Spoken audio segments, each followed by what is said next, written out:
Here's the news of the day. UAV Navigation Grupo Oesia's new on-screen display tech boosts UAV safety by overlaying crucial flight data on live video, enhancing situational awareness for operators.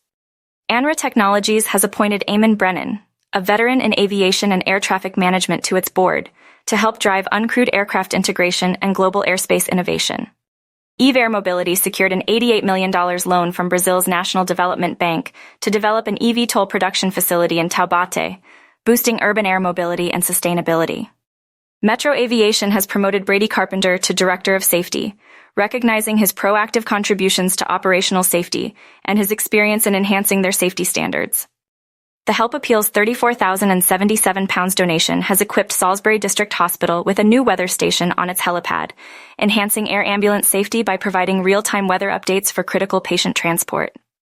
Sikorsky secured $6 million from DARPA to integrate autonomous flight tech into the UH-60M Black Hawk, enabling fully uninhabited operations and enhancing mission flexibility.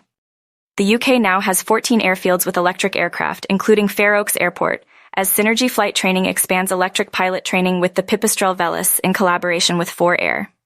Lilium CEO Klaus Rowe defends the company's €100 million KfW loan as essential state support for Germany's electric aviation, warning against losing innovation to countries like the USA and China.